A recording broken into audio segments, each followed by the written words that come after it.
We're going to help you. We're going to help you get it all together. All right? I promise. Promise. You're going to be okay. Could Superstorm Sandy's timing have a historic effect on the 2012 presidential elections just days away?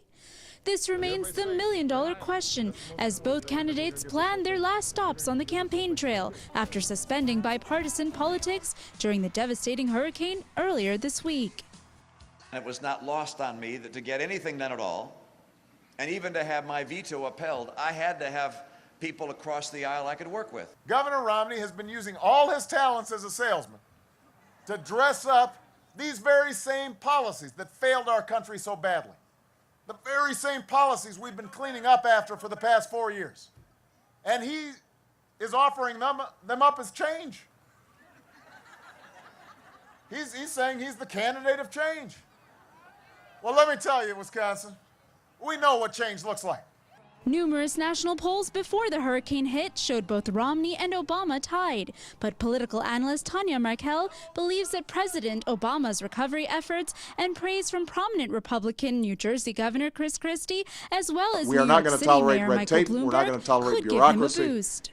I think Romney's numbers were surging in Ohio, everywhere. He was really coming up. People liked that he was doing more for the people. People like the change that Obama was talking about 4 years ago, and I think that people were starting to feel that Romney could do that. However, seeing that Obama has stepped up, this is definitely a dead heat race, and Sandy has given Obama the bump, and it might be known as the election Sandy only because I think that this really has set Obama over the edge with voters.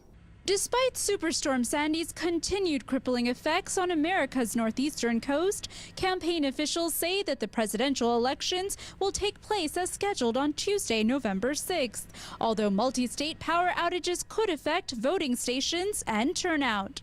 It will affect some voters that can't get to the alternative polls. It's not going to affect so much the New York voters because Obama will probably win New York anyway. However, it's the Midwest, it's the Ohios and the swing states that it could affect because they're seeing Obama step up and do what he needs to do here, although Romney has stepped up as well. So. The number one election issue remains the economy, but how the candidates incorporate relief efforts will also weigh heavily in the days ahead. It was wise for both of them not to campaign during the devastation that Sandy caused.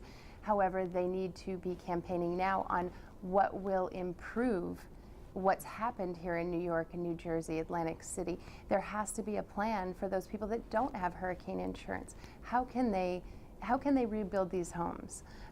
Who's going to help them? How can they get jobs? That's our number one issue. So absolutely, the person that puts together the plan that people believe is going to win this race. Well, as the campaign goes on here in New York, the blackout continues to divide Upper and Lower Manhattan, much like the elections continue to divide American voters. Now, the latest polls to be published post-Superstorm Sandy show President Obama taking a slight lead in 11 out of 12 surveys, including data from swing states like Ohio and Wisconsin. However, polling, just like storms, is often hard to track.